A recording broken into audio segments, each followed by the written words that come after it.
next we have Furkan. Hi everybody. My name is Furkan. I'm a sophomore at NC State, rising junior at NC State, majoring in electrical and computer engineering. My interests range anywhere from the world of sports to wearables and the career pathways at the intersection of both. But more practically and relevant to you guys at a college graduation, I'm really passionate about convincing college students to be a lot more passionate about what they're doing, purposeful, and then not self-conscious and kind of and empathetic to everybody in general. So to start, as far as practical career advice goes, everybody touched on it pretty well. I mean, the bare minimum is hard work. And then once you have your grades under control, the most straightforward route that I've seen people have taken to get internships and jobs is you get your GPA under control, you look for clubs that you're interested in, you use those clubs to get research, and then you use those research and that leadership experience from your club to get internships. And then that's how you get the ball rolling.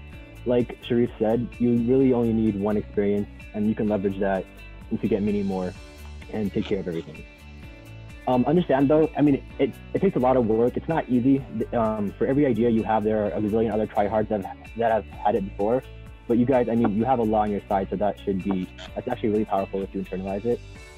You basically just have to be unique and leverage creativity to accomplish your goals. And then the biggest thing with job search, interviews, research, professors and stuff, like Sharif said, just keep on applying. Don't be self-conscious about it. Just spam applications. You're gonna have a couple cringy encounters, interviews before you actually land one that hits and you see the barakah in. And something that I've used a lot for literally every single one of my interviews is the dua. رب اشرح لي صدري ويسر لي امري واحلل عقدة من لساني يفقهوا قولي. And basically, if Musa can go to Fir'aun with a stutter and tell him worship Allah, stop claiming your God, you can handle like a simple interview with anybody, some recruiter who has like an ego size or not, right? You'll be fine. And then the other topic that I guess nobody touched on, I'll take the heat for it, is nobody told this to me when I was going to college, and nobody told this to my friends or like my whole circle or our community, but like, I'll say it flat out, your self-worth is not at all contingent on what college you're going to. I know like in basic culture or whatever, everybody is obsessed with it, but I'll tell you from experience and from everywhere I've seen, and then from the criteria Allah defined, like you'll be fine either way. Just make the most of whatever opportunities you have. Put effort in, be sincere in your intentions, and Allah will take care of the rest.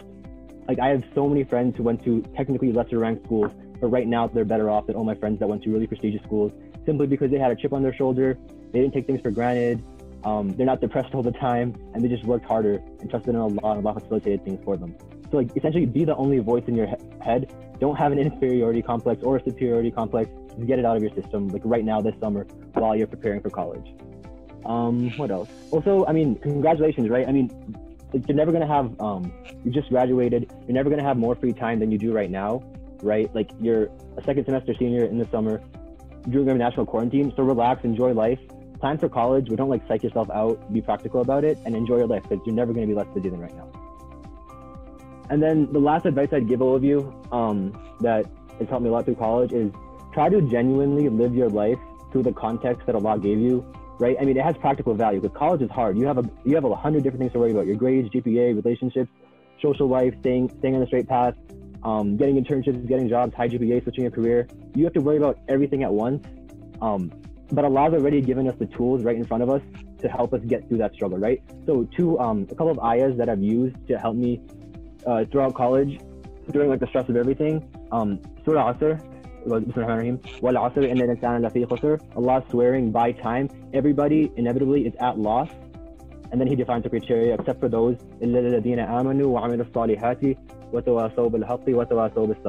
except for those who believe, do righteous deeds, and advise each other to truth, and advise each other to patience, right?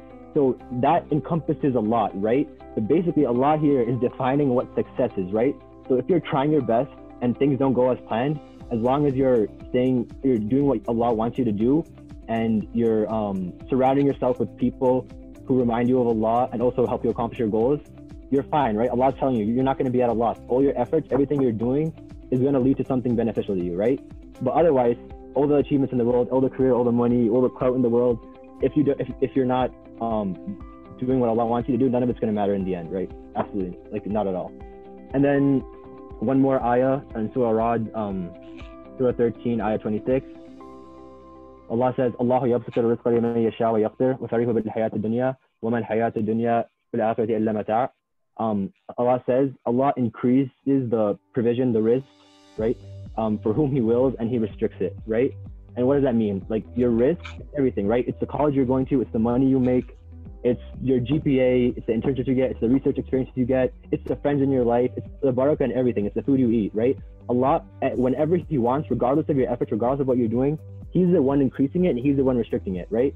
You have no idea at any point when Allah's going to close the door or when Allah's going to open the door, right? So while you're really stressed during the semester and you're really frantic trying to accomplish everything at once, understand, right? As long as you're trying, it's exciting because you never know when Allah is going to open that door and increase that risk. And then when something goes well, when you try really hard for a test, you bomb it anyways, which I promise you it's going to happen to every single one of you at least once.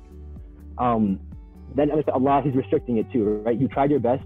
Sometimes it doesn't happen, but Allah is the one facilitating everything, and He's the one who facilitated everything up to this point, right? And then the rest of the ayah, and they rejoice in the worldly life while the worldly life is not compared to the hereafter except a brief enjoyment, right? So Allah is also saying, He's generalizing, right?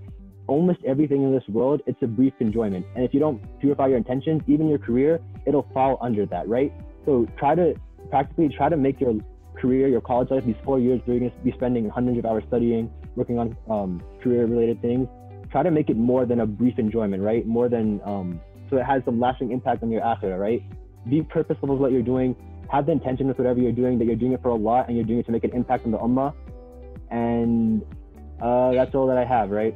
I think that's it. May Allah give you endless barakah in all your affairs. And if any of you have any questions, like you want someone to proofread your cover letter, or like an email to a professor, or an idea about a project, how to leverage a project into a position, or you want to practice interviewing, you can reach out to me. I'm available whenever.